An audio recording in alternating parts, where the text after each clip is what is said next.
আজকের বাংলাদেশে আমরা বিরতির আগে জানতে চাইছিলাম যে কি কি লক্ষণ দেখে বোঝা যেতে পারে যে রাষ্ট্রের শিক্ষার মান এখন কেমন আছে, সেই বিচারে বাংলাদেশের শিক্ষার মান নিয়ে যদি আলোচনা করা যায়। মোস্তফা জব্বার, আমি তো বর্তমান শিক্ষা ব্যবস্থা নিয়ে মোটেই একেবারেই তুষ্ট না। আমি মনে করি যে এটি শিল্প যুগের শিক্ষা, কেরানি বানানোর শিক্ষা, এবং ডিজিটাল যুগে এই শিক্ষা চালু রাখাটা একটা অপরাধ। আমরা বেকার বানাচ্ছি। আমি একটা এক্সাম্পল দেই। আমার নর্মালি কম্পিউটারের প্রোগ্রামার দরকার। আমি যদি কম্পিউটার সায়েন্স গ্রাজুয়েটকে, আমি নিচের লেভেলের কথা বাদ দিলাম, চাকরি দিতে চাই, তাহলে আমার 1 বছর তারে আমার ঘরে রেখা প্রশিক্ষণ দিয়ে তারপর তাকে দিয়ে কাজ করাতে হয়। এই অবস্থার শিক্ষা ব্যবস্থা তো আমি চাই না। একইভাবে আমি যদি দেখি আমরা কি পরিমাণ গোজামিলের ভিতরে আছি, দেখেন আমি ইন্টারমিডিয়েট পর্যন্ত বাংলা মাধ্যমে পড়াচ্ছি, ইউনিভার্সিটি যাওয়ার পরে তার ইংরেজি ঢোকায় দিচ্ছি। ওর মাথায় তো ওই উচ্চ শিক্ষার কিছুই ঢুকে না। আমি ভাষাগত প্রশ্নে কোনো সমাধান এখনো পর্যন্ত তৈরি করতে পারিনি। আমি যে বিষয়গুলো কাজ চালানোর মতো ইংরেজি 12 বছরে শেখা সম্ভব না। আমি একদম চাক্ষুষ বলেছি, আমি স্যার ইউনিভার্সিটিতে ভর্তি হয়েছি, আমার ইংরেজি বক্তৃতা আমি বুঝি না। তার কোনো কমিউনিকেশন স্কিল ডেভেলপ করে না, ইংরেজি না শুধু বাংলার কমিউনিকেশন স্কিল ডেভেলপ করে না। সে বাংলা যুক্তাক্ষর বানাতে জানে না, সে বাংলা অক্ষর চেনে না। সেই কারণে ও এখন রোমান হরফ দিয়ে বাংলা লেখে। এইরকম একটি শিক্ষা ব্যবস্থার ভিতরে থেকে আমার সন্তুষ্টি থাকার মতো কোনো কারণ নেই। পৃথিবীর কোন জায়গাতে আমাদের মতন এই প্রচলিত কাগজ ভিত্তিক লেখাপড়া থাকছে না। সমস্ত লেখাপড়ার ডিজিটাল ট্রান্সফরমেশন হচ্ছে। আমি এখনো পর্যন্ত ওইটা বহাল রেখা কেমন করে সংশোধন করতে পারি সেই চেষ্টা করছি।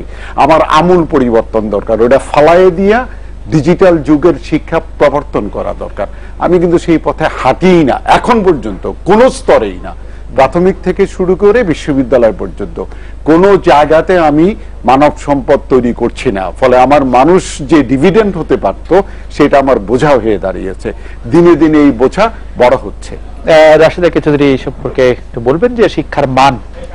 হ্যাঁ, একটা বিষয় বোধহয় স্বীকার করে নেওয়া ভালো যে শিক্ষার মানটা তো রাতারাতি হয় না। এটা একটা প্রক্রিয়া, এটা দীর্ঘমেয়াদী হতে পারে, স্বল্প মেয়াদী। তবে মোস্তফা জব্বার ভাই যেটা বলেছেন যে আমাদের আসলে আমাদের লক্ষ্যটা কি শিক্ষার, ডিজিটাল যুগে আমরা কোন দিকে এগোবো, কিভাবে এগোবো, সেটা শিক্ষার মধ্য দিয়েই তো আসা উচিত। কিন্তু শিক্ষা যদি শুধু পুঁথিগত বিদ্যা এবং পরীক্ষা ভিত্তিক হয়ে যায় এবং সেটা খাতায় কলমের পরীক্ষা ভিত্তিক হয়ে যায়, তাহলে তো ওই ডিজিটালের সাথে এটা তো যায় না। আসলে সেই জায়গাটাতেই আমরা কিন্তু হোঁচট খাচ্ছি বারবার।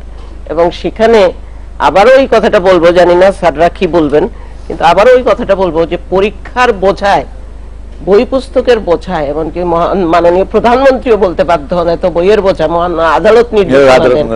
সেই জায়গাটাতে গিয়ে শিক্ষার্থীদেরকে ওই যে বারবার বইয়ের বোঝা, পরীক্ষার বোঝা, পুঁথির বোঝা সব মিলে মানটা কোথায় আসবে মান নির্ধারণ করা সম্ভব কিনা? মান আমি তো প্রাথমিকই তো আসলে দক্ষতা ভিত্তিক হওয়ার কথা। এটা 5ম শ্রেণী সমাপ্ত করার পরে একজন শিক্ষার্থী কতগুলো দক্ষতা অর্জন করবে সেটা কিন্তু নির্ধারিত আছে। সেটার ভিত্তিতে এখন পর্যন্ত সম্পূর্ণভাবে 100% পরীক্ষা হয় না। এবং উনি যেটা বললেন যে সেটা তো ডিজিটাল বেসিসে ধরলে সেটা তো আসলেই পুঁথির বিদ্যা শুধুমাত্র। সেই জায়গাটা থেকেও আমরা যদি দেখি, আমাদের কিন্তু এই নির্ধারণের উপরে প্রাথমিক শিক্ষা অধিদপ্তরে কিন্তু মান নির্ধারণের ব্যবস্থা করে থাকেন, যেটাকে ন্যাশনাল স্টুডেন্ট অ্যাসেসমেন্ট বলা হয়। সেখানে আমরা তো দেখেছি এই বিষয়গুলো দেখা দরকার যে যে বছর প্রাথমিক সমাপনী পরীক্ষায় শিক্ষার্থীরা 85% গড়ে পাশ করেছে, জিপিএ অসংখ্য, সেই বছরই ন্যাশনাল স্টুডেন্ট অ্যাসেসমেন্টে কি করে আসে যে বাংলায় 25% দক্ষতা অর্জন করছে 5ম শ্রেণীতে, যেটা করার কথা। এই বছরই পরীক্ষায় ইংরেজিতে 25% বা অঙ্কে 30%। এই যে বিষয়গুলোকে আমরা আসলে তো কার্পেটের নিচে রেখে দিলে হবে না, এগুলোকে স্বীকার করে নিয়ে ডিজিটাল ব্যবস্থায় এগোতে হবে। এগুলো অ্যাড্রেস করতে প্রফেসর আখতারুজ্জামান, আপনার মন্তব্য শুনুন। আমি একটু এই দুজনের সাথে মোস্তফা জব্বার ভাই এবং রাশেদা আপার সাথে সংযোজন করি। সেটি হলো একটি বড় আকারের একটি প্যারাডাইম শিফট আছে আগের এবং বর্তমানের। আমি কোনো ক্রমেই বলবো না যে আগেরটা খুব ভালো ছিল এখন হঠাৎ করে খুব খারাপ হয়ে গেল। প্যারাডাইম শিফট হলো এরকম যে এখন শিক্ষার ক্ষেত্রের ব্যাপ্তি ঘটেছে। আমার যুগে শুধু অঙ্ক, ইংরেজি, বাংলা এর উপরে গুরুত্ব দেওয়া হতো। আমি যদি এখন এই 3টের মানদণ্ডে কোনো শিক্ষার্থীকে দেখতে চাই বর্তমানে, তাহলে ভুল হবে। কারণ এখন তার ব্যাপ্তি অনেক বড়, তার ক্ষেত্রের কোনো অভাব নেই। কিন্তু স্যার আমরা কাজের ক্ষেত্রে গিয়ে যদি দেখি সেই দিকে আমি আসতেছি, সেই দিকে আমাদের অ্যাটেনশন লাগবে, আমাদের ল্যাঙ্গুয়েজ প্রফিসিয়েন্সি লাগবে। মোস্তফা জব্বার ভাই একটু বললেন, কারণ এই ঘাটতিটা আছে, যেটি উনি বললেন যে আমার দ্বাদশ শ্রেণী পর্যন্ত একটি ছেলে পড়ার পরে যখন হায়ার স্টাডিতে যায় তখন সে হিমশিম খায়, কারণ ল্যাঙ্গুয়েজ প্রফিসিয়েন্সি তার দুর্বল। সেই ক্ষেত্রে এগুলো অ্যাড্রেস লাগবে, ল্যাঙ্গুয়েজ প্রফিসিয়েন্সি লাগবে। কিন্তু ওই মান নিয়ে যখন প্রশ্ন, তখন আমি আপত্তি তুলি এই কারণে যে ওর মধ্যের যে ব্যাপ্তি, ওর মধ্যের যে বিভিন্ন এই ডাইমেনশন যোগ হয়েছে শিক্ষার, সেটি আমাদের যুগে ছিল। যেমন ফলে অনেক কম্পিউটার, যোগাযোগ মাধ্যম, সোশ্যাল বিভিন্ন ইস্যুজ, অনেকগুলো বিষয় এখন এসছে যেটা শিক্ষার্থীর এখন কারিকুলামের মধ্যে অন্তর্ভুক্ত। সে অনেক বেশি বিষয় জানে। আমি আমার মেয়ে এবং আমার ছেলে তাদের দক্ষতার যে দেখি তারা যে বিষয়গুলো এখন জানে, আমি নিশ্চিত আমার সময় আমি এইগুলো জানতাম, কারণ এগুলি তখন আবিষ্কার হয়নি। অতএব তাই বলে যে সে এগিয়ে আছে এই কারণে যাকে অনেকগুলো বিষয় আমি সংযোজন ঘটালাম তারও তো একটা রিসেপটিভ মেশিন আছে। সে এখন বাগান করতে জানে না, খেলতে জানে না, দুইটা সেই কারণে বলছি যে অনেক কিছু দিয়ে তো তাকে তো ভারাক্রান্ত করলাম আমি। সেই কারণে বিষয়বস্তু আমাদের অনেকটা সিলেক্টিভ এখন হতেই হবে। সেটা পরীক্ষার কথা যেটা রাশেদ ভাই বলছেন, আমি একমত। আমাদের অনেকগুলো পরীক্ষার বিষয়বস্তু যেগুলো সাংবাৎসরিক কর্মকাণ্ডের মধ্য দিয়ে ওই বিষয়গুলো চর্চা করা সম্ভব, সেই বিষয়গুলোকে একটি নিয়মিত পরীক্ষার মধ্যে আনার কোনো কারণ নাই।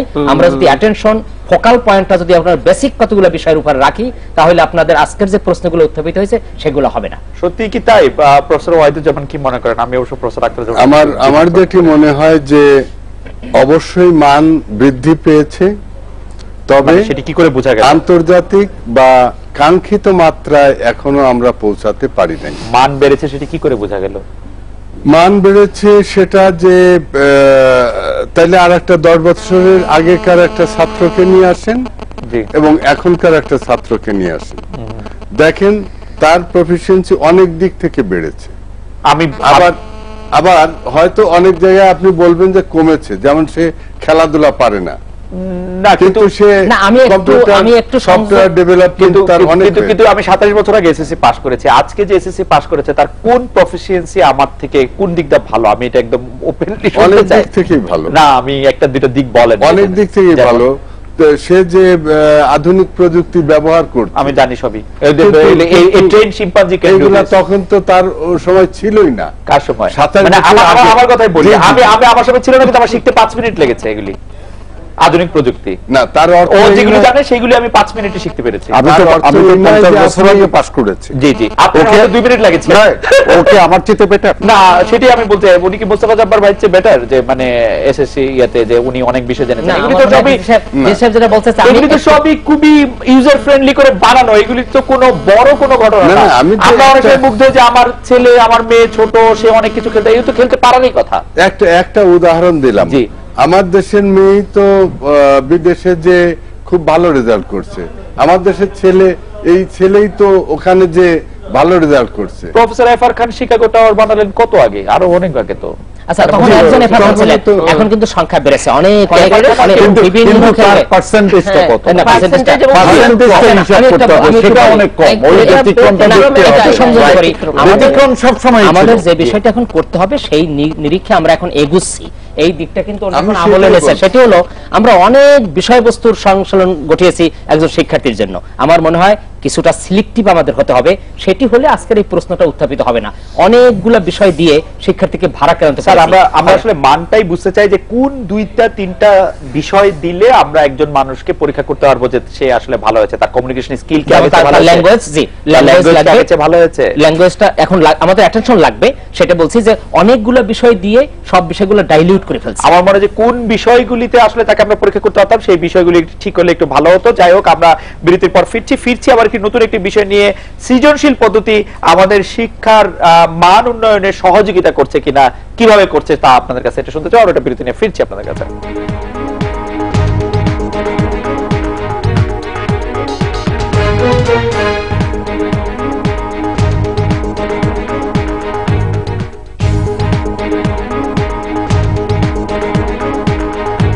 আজকের বাংলাদেশ সৌজন্যে রেইন পাওয়ার ওয়াইন। চেয়ারম্যান সাহেব, কারখানার জন্য জায়গাটা বেশ ভালো, কিন্তু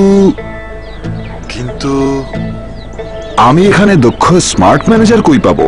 Excuse me, sir. Please don't judge a book by its cover. চাই এমন চমক যা কেড়ে নেয় সবার নজর, তাই নতুন রিন এর ব্রাইট ক্লিনিং টেকনোলজি গভীর থেকে ময়লা দূর করে সাদা ও রঙিন কাপড়কে রাখে নতুনের মতো উজ্জ্বল।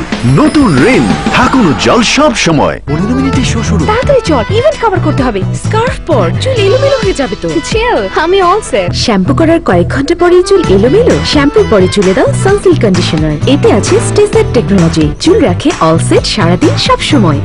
এলো নতুন টুইন প্যাক, শ্যাম্পু আর কন্ডিশনার এবার একসাথে মাত্র 5 টাকায়। ড্যান্ড্রাফ কি আপনার লুক নষ্ট করে বারবার ফিরে এসে? 10 জনের মধ্যে 9 জন নারী বিশ্বাস করে ড্যান্ড্রাফ ফিরে আসবে। আর না, ক্লিয়ার আবিষ্কার করেছে এমন এক উপায় যা আপনাকে রাখবে ড্যান্ড্রাফ প্রুফ। নিউট্রিয়াম 10 যুক্ত বেস্ট এভার ক্লিয়ার স্ক্যাল্পে পুষ্টি যোগায় এবং অ্যাক্টিভেট করে স্ক্যাল্পের স্বাভাবিক সুরক্ষা স্তর, আর আপনাকে রাখে ড্যান্ড্রাফ প্রুফ, ড্যান্ড্রাফ মুক্ত সুন্দর চুলের জন্য। নিন best ever clear. I have nothing to hide. ত্বকের উজ্জ্বলতা কতক্ষণ থাকে? ওড়না দিয়ে মুখ ঢেকেছো রোদ থেকে বাঁচার জন্য, কিন্তু বাসের জন্য দাঁড়িয়ে ত্বকের উজ্জ্বলতা গেল হারিয়ে। তো যত চেষ্টাই করো, রোদে উজ্জ্বলতা হারাতেই পারে, তাই ব্যবহার করো ফেয়ার এন্ড লাভলি, দেয় আমাদের সেরা উজ্জ্বলতা। এখন থেকে মুখের জন্য চমৎকার উজ্জ্বলতা। এমন করতো কিছু ফিল করলি? পরত, এখন পরত, এরপর পোকা হতে পারে। পরত হতে পারে ব্রাশ করার কয়েক ঘন্টা পর, আবারও জার্ম অ্যাটাকের লক্ষণ। পেপসোডেন্ট জার্মিচেক 12 ঘন্টার সুপিরিয়র পাওয়ার, যা ক্যাভিটি সংক্রমণকারী জীবাণুদের বিরুদ্ধে লড়াই করে লাগাতার। এখন থেকে টিসুম টিসুম করিস। পেপসোডেন্ট জার্মিচেক।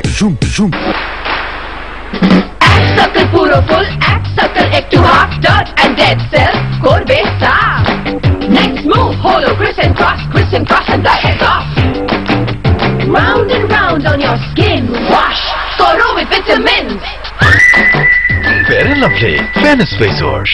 একসাথে এতগুলো ফর্ম, একটাই ফোকাস কর, একটাই লাইফ, মাত্র একটা কাজ। সবই করব। হেয়ার স্টাইল করো ইচ্ছে মতন, যদি চুল হয় থেকে লং, ক্যারাটিন যোগার যুক্ত নতুন সানসিল্ক থেকে লং আমাকে দেয় 2 গুণ বেশি ঘন চুল। একসাথে এত সব? লাইফ তো একটাই, তাই বলে কি কাজও একটাই? 2 গুণ বেশি ঘন চুলে করো সবকিছু স্টাইলে। Fair and lovely men anti marks cream, না জেনে এন্ডোর্স করা পুরনো স্ট্যান্ডার্ড, মার্কসের উপর টেস্ট করা নতুন স্ট্যান্ডার্ড। চেহারা কয়েক সপ্তাহ আগে, আর এখন ফেয়ার এন্ড লাভলি মেন ব্যবহারের পরে মার্কস রিডিউসড, ফেয়ারনেস ইনক্রিজ। পার্থক্য দেখলে? সো গাইস, মার্কস কমাও, ফেয়ারনেসের স্ট্যান্ডার্ড বাড়াও। Fair and lovely men anti marks cream. কোনো কথাই আর বাকি ছিল না, শুধু ছিল নিস্তব্ধতা। দূরে মেঘের ভেলায় যাব জোরে পাখির ডানায়, ভিজিয়ে ঠোঁট কুয়াশা, জোনাকিরা আলো জ্বালা। আপনার কি ইচ্ছে হয় যে আপনার ড্রাই চুল স্মুথ হোক আর বাউন্সিও দেখা? ময়শ্চারাইজিং শ্যাম্পু ড্রাইনেস দূর করলেও তার চুলকে বাউন্সি আর ঘন করে না। নতুন ডাভ অক্সিজেন ময়েশ্চার আলাদা, এটির অক্সিজেন সমৃদ্ধ কন্ডিশনিং চুলে পুষ্টি যোগায় আর আপনাকে দেয় স্মুথ বাউন্সি চুল, যা দেখায় 95% বেশি ঘন। নতুন ডাভ অক্সিজেন ময়েশ্চার।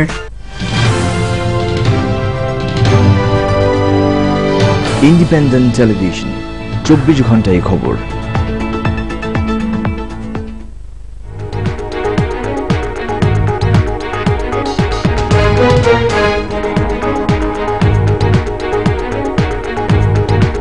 আজকে বাংলাদেশে বিরতির সময় আমাদের প্যানেলিস্টরা যে আলোচনা করেছেন, আমাদের একজন দর্শক সৈয়দ ইশতিয়াক আহমেদ, তিনি তাই বলছেন, in SSC exam for science group student does it necessary to study Bangladesh and global studies, physical education and career plan.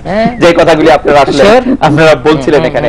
যাই হোক, আমরা সৃজনশীল পদ্ধতি দেশের শিক্ষার মানে কি প্রভাব ফেলছে সেইটি নিয়ে একটু কথা বলছিলাম। আমি রাশেদা কে চৌধুরী আপনার থেকে একটু শুরু করতে চাই।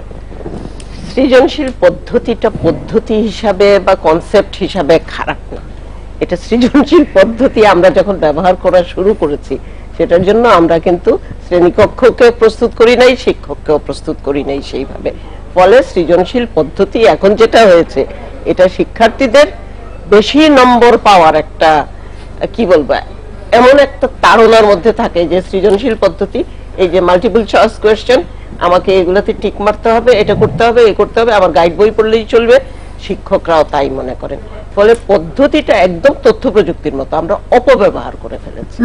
তথ্য প্রযুক্তি তো অপব্যবহার করলে তো খারাপ হবে না, তো ব্যবহার তো করতেই হবে আমাদের। জনাব মোস্তফা জব্বার।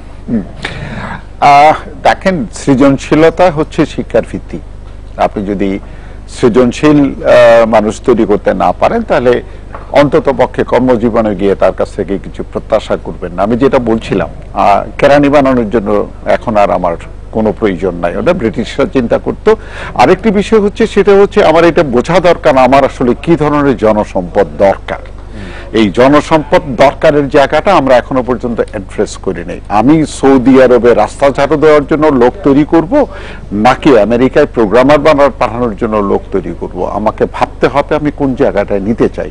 আমাদের এখানে যে প্রশ্নটি বলা হয়েছে যে আমার আসলে এটাও বোঝা দরকার আমার কোন স্তরে কি শিক্ষা দেওয়া দরকার, কোন বিষয়ে পড়ানো দরকার, কোন বিষয়ে পড়ানো দরকার নাই।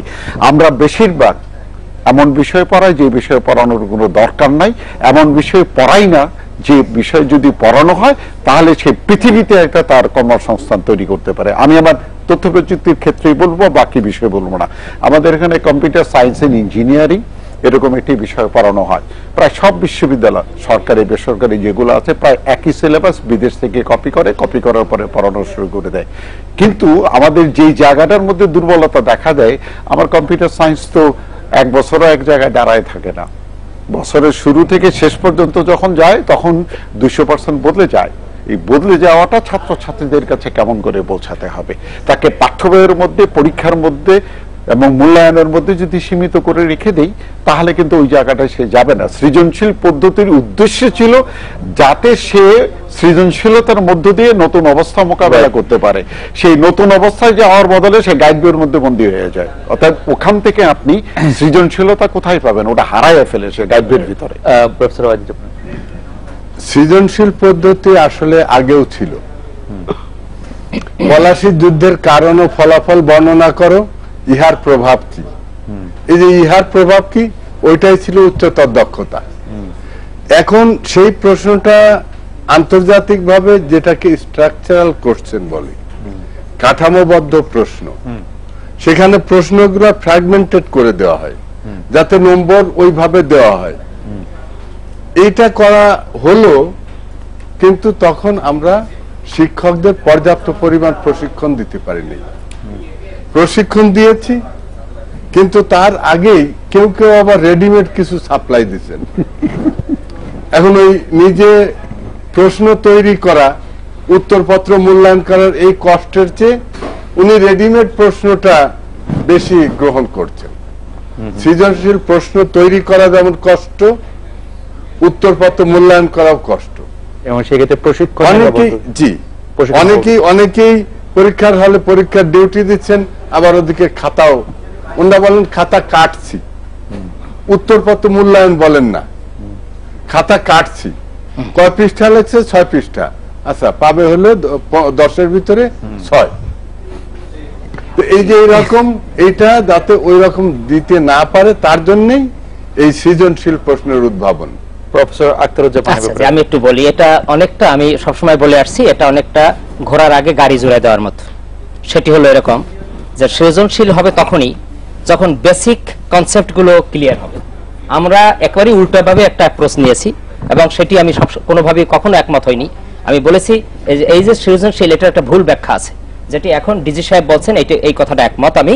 আসলে এটা প্রশ্নপত্রের ধরন, কাঠামোগত মধ্যে সৃজনশীলতা, নইলে বিষয়বস্তু সবই আছে। সেই সৃজনশীল নাম দিয়ে এই একটা বিভ্রান্তির মধ্যে ফালিয়ে আসল জিনিসের উপরে আমরা ওয়েটেজ কম দিয়েছি। আসল জিনিস কোনটা? আসলে মৌলিক বিষয়াবলী। মৌলিক বিষয়াবলী কিছু কিছু বিষয় আছে শিক্ষার্থীর, এগুলো তো আপতিত হবে না। এগুলো কতগুলো বিষয় আছে মুখস্থ করতে হবে, কতগুলো বিষয় আছে বারবার পড়তে হবে, এইগুলো ধাতস্থ করতে হবে। এই বিষয়গুলো একসময় ছিল, এইটির এখন বর্তমানে বড় আকারের একটা ঘাটতি পড়েছে। এই সৃজনশীল নাম দিয়ে এই বিষয়বস্তুর উপরে একটা ইনডেপথ নজর রাখা, কনসেন্ট্রেট করা, সেই বিষয়টি অনেক হালকা হয়েছে। কারণ সৃজনশীল মানে হলো উদ্ভট একটা কিছু যেন করতে হবে, এই ধরনের একটি থাকি। ফলশ্রুতিতে অভিভাবক, শিক্ষার্থী, তারা এই শিক্ষকের কাছে গাইডের কাছে বিভিন্ন ভাবে এর কাছে দৌড়দৌড়ি করে, এই বিষয়গুলো ভারিত হয়েছে। সবসময় আমি বলছি এই কথাটা যে আমরা যদি মৌলিক বিষয়গুলোর বাহিরে চলে গিয়ে হঠাৎ করে নতুন কিছু দিতে চেষ্টা করি তাহলে আসল বিষয়বস্তুগুলোর কখনো থাকবে না এবং তার ভিত কখনো মজবুত হয় না। এবং সেই কারণে যে প্রশ্নটি উত্থাপিত হয়েছে এখন মান নিয়ে, সেটি ঠিক এই কারণে। প্রফেসর আখতারুজ্জামান, আমরা আপনার কাছে ফিরবো বিরতির পর। আমরা এবার ফিরতে চাই হচ্ছে যে আমাদের যে পাঠ্যসূচি, সিলেবাস, কারিকুলাম এবং যে বিষয়গুলি নিয়ে আমরা পড়ছি সেই বিষয়গুলি নিয়ে আপনাদের অবজারভেশন আমরা শুনবো। আমরা চারজনের কাছ থেকেই আমরা বিরতি নিয়ে ফিরছি।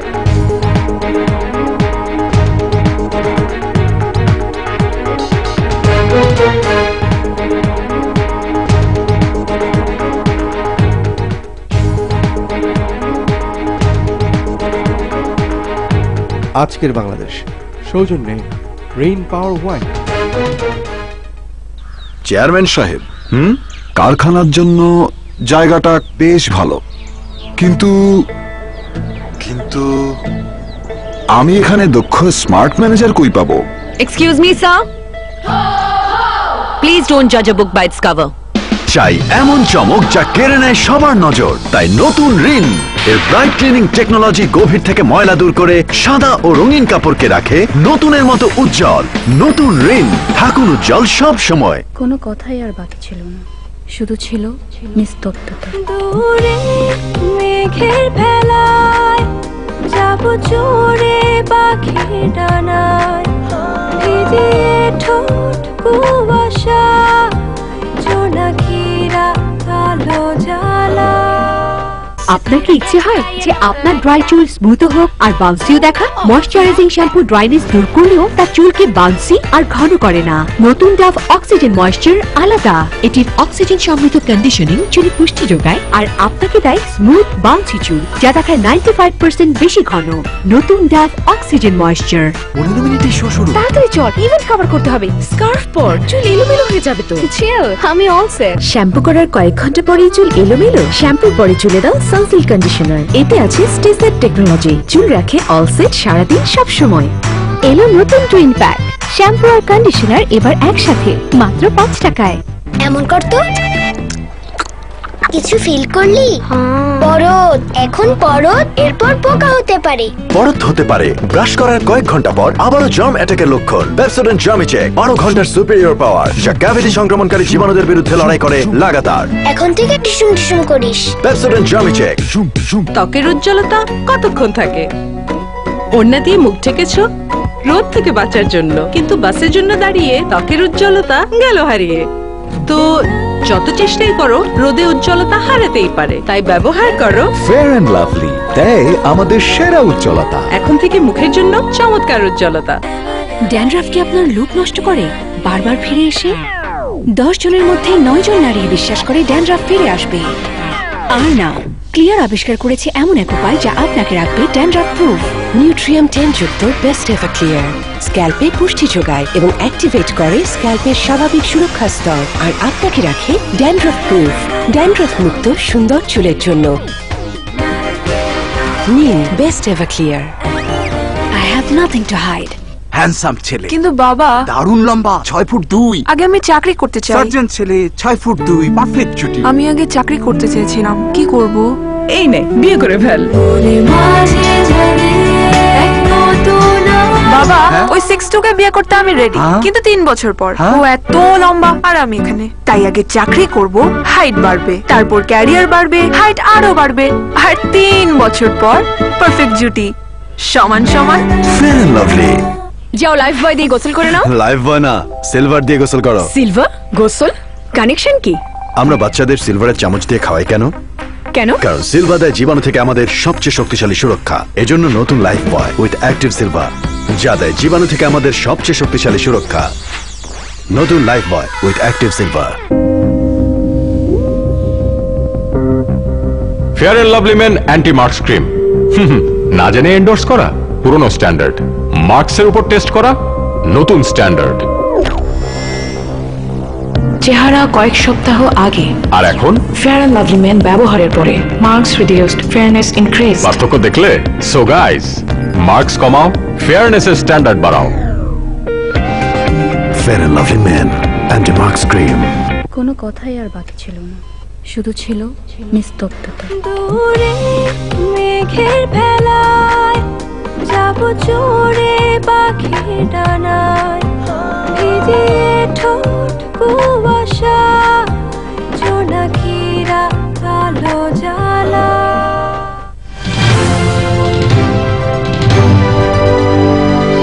ইন্ডিপেন্ডেন্ট টেলিভিশন, 24 ঘন্টায় খবর।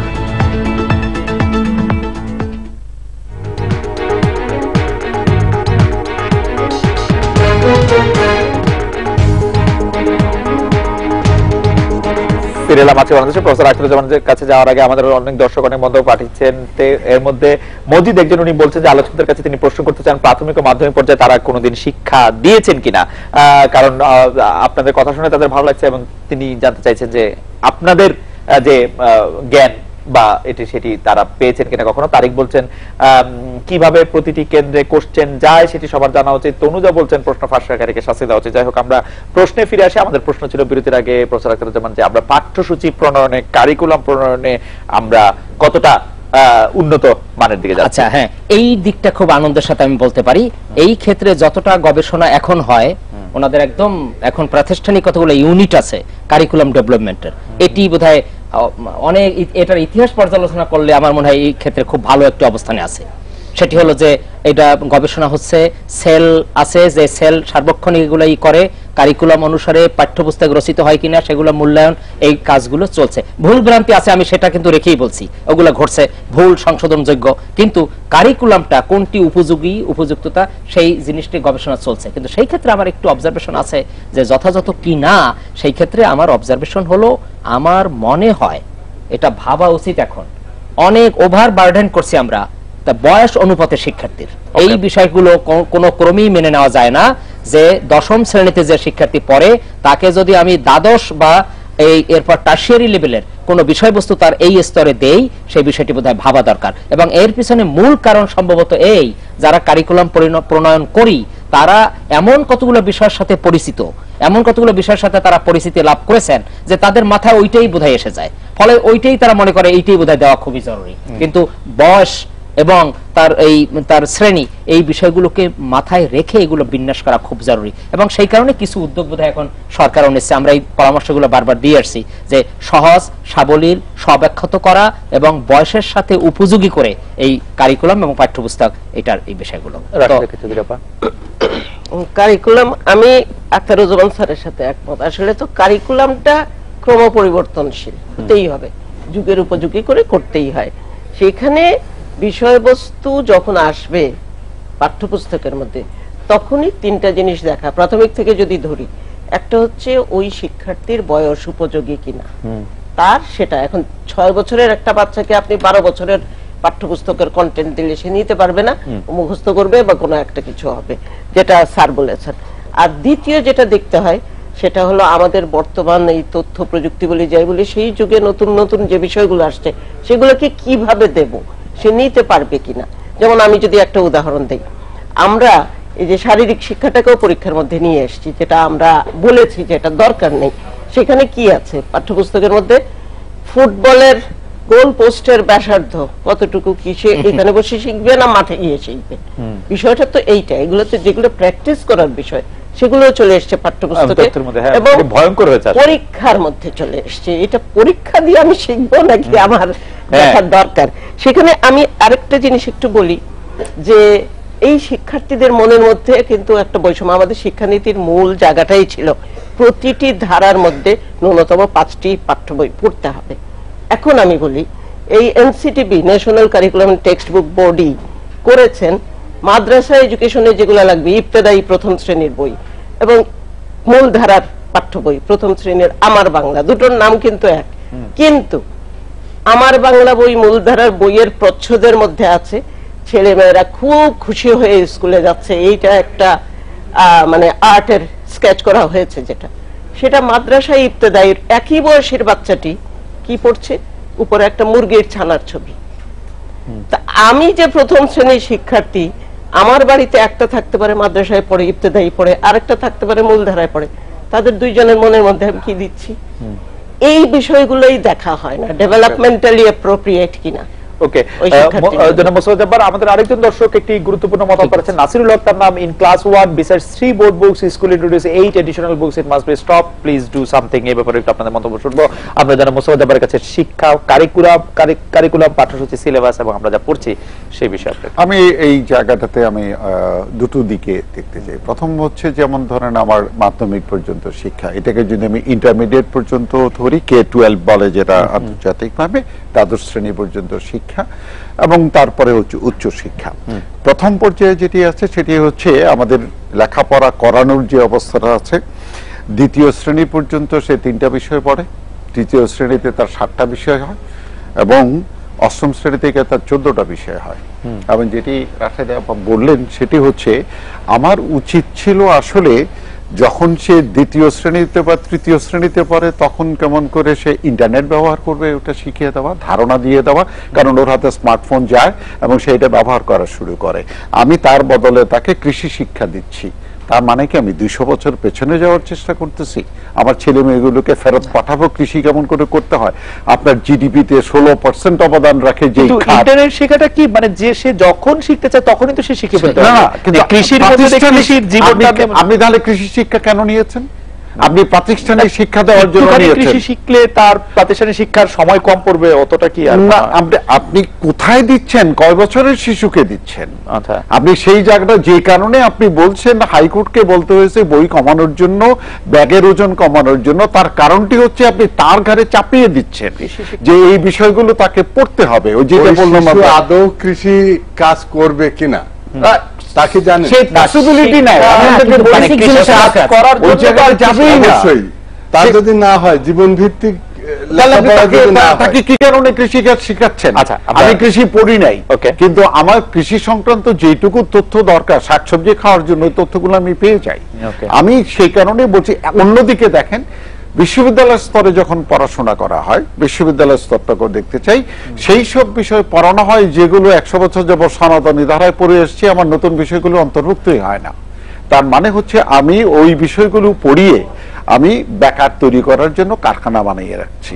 কিন্তু আমি যদি তাকে আরেকটু দক্ষ করে দিতে পারতাম, কতগুলো বিষয় যদি যুক্ত করে দিতে পারতাম, তাহলে কিন্তু তার বেকারত্বটা তৈরি হতো না। আমি আসলে নিম্ন স্তরে তার প্রয়োজনীয় শিক্ষা দিচ্ছি না। আরেকটা বিষয় যেটা আমি মনে করি, আপনার ছেলে মেয়েদেরকে 5ম শ্রেণী থেকে পরীক্ষা ভীতির ভিতরে ঢুকিয়ে তার স্বাভাবিক বিকাশটাকে আপনি নষ্ট করে দিচ্ছেন। আমি প্রফেসর ওয়াহিদুজ্জামানের কাছে যাব শেষে, যে এই শিক্ষা সূচি পরীক্ষা নিয়ে যা বলা হলো সে ব্যাপারে আপনার একটা মতামত। এগুলো সংস্কারের কাজ চলছে এবং কিন্তু স্যার এই সংস্কারের কাজ চলছে, কিন্তু যারা আমরা এই সংস্কারে, যেমন আপনারা হয়তো ক্লাস 5 এর পরীক্ষাটি উঠিয়ে দিবেন, কিন্তু আমার মেয়ে তো ক্লাস 5 এর পরীক্ষা দিয়ে ফেলছে। এবং শিক্ষানীতিতে কিন্তু 8ম শ্রেণীর আগে কোনো পরীক্ষা নেই, পরীক্ষা নেওয়ার কথা না, সেটা আপনি বললেন। 8ম শ্রেণী পর্যন্ত প্রাথমিক শিক্ষা ঘোষণা করলেন, কিন্তু সে একটি প্রাথমিক শিক্ষা সমাপনী পরীক্ষা দিল, সে কি মানে কি হলো? পরীক্ষা দিয়ে ফেলছে, তাতে কি খুব লোকসান হয়েছে? আমি খুব লাভও দেখি না আর কি, মানে তার জন্য লোকসান যদি নাই দেখেন, তাহলে যিনি অনেক কিছু বলে যাচ্ছেন, স্যার এটা বেশি হয়েছে, ওইটা বেশি হয়েছে, মন্ত্রী মহোদয়ের কাছে এরকম বলে লাস্টে যাওয়ার সময় বলে ডায়াবেটিসটা রাখবেন, মানে সবকিছু বাদবেন কিন্তু ডায়াবেটিসটা রাখবেন। শরীর চর্চা শিক্ষক তিনি মনে করছেন সবচেয়ে গুরুত্বপূর্ণ হলো শরীর চর্চা, এটা পাবলিক পরীক্ষায় রাখতেই হবে। কিন্তু এই যে বিষয়গুলো আমরা চেষ্টা করছি, মাঠে যাওয়ার বদলে আমরা এগুলি আসলে খুব চিন্তা করছি, এবং যাতে আগামীতে এই সমস্ত বিষয়গুলো উঠে যাবে না, কিন্তু ক্লাস ডেইলি ক্লাসের ভিতর অ্যাসেসমেন্ট হবে। এই পরীক্ষার কারণে আমরা নিয়মিত ধারাবাহিক মূল্যায়ন থেকে সরে অল্প কয়েকটি বিষয়ের উপর হবে এবং দিনে 2টা বা এরকম আগে যেরকম পরীক্ষা দিয়ে হতো, যত সংক্ষিপ্ত সময় পরীক্ষা নেওয়া যায়। আমরা একদম শেষ কথা শুনবো আপনার কাছ থেকে। জি, আমি বলি, পরীক্ষার বিষয়টি এক সময় আমি ভাবতাম যে এই পিএসসি এবং জেএসসি যে পরীক্ষাগুলো অনুষ্ঠিত হয় এগুলো বোধহয় প্রয়োজন নাই, কিন্তু এখন আমি অত্যন্ত ভালোভাবে আনন্দের সাথে কনভিন্সড হয়েছি যে এটি শিক্ষার্থীর জন্য একটি সুযোগ। কেননা জাতীয়ভাবে সরকারি ব্যবস্থাপনায় যখন এত বড় একটি আয়োজন করা হয় এবং সেই আয়োজনের মধ্যে একজন কোমলমতি শিক্ষার্থী অংশগ্রহণের সুযোগ পায়, তার মনোবিকাশ ঘটে। কারণ আমি আমেরিকাতে এরকম দেখতাম যে অন্ততপক্ষে 50 কিলো দূরে থেকে শিক্ষার্থীকে ইউনিফর্ম পরে শীতের মধ্যে শিশু তারপরে তাকে অনেক দূরে গিয়ে স্কুলে নিয়ে যাচ্ছে, তখন ভাবলাম যে এই শিশুর বিকাশ আর আমার শিশুর অনেক তফাৎ হবে, কারণ ছোটবেলা থেকেই অনেক চ্যালেঞ্জ তাকে এই ধরনের মোকাবেলা করতে হচ্ছে। এটি একটি অসাধারণ সুযোগ শিক্ষার্থীর জন্য এই জাতীয় আরেকটি বিষয় বলি, আরেকটি হলো বিষয়ভিত্তিক যে পরীক্ষা, সেই পরীক্ষাগুলো অবশ্যই নিয়মিত ধারাবাহিক আমরা শেষ করতে হবে। 2-3 বিষয়ের পরীক্ষা নেন। রাশেদা চৌধুরী, জনাব মোস্তফা জব্বার, আপনাদের অনেক ধন্যবাদ। এই ছিল আজকে বাংলাদেশে দেখা হচ্ছে আগামীকাল এই সময়। শুভরাত্রি।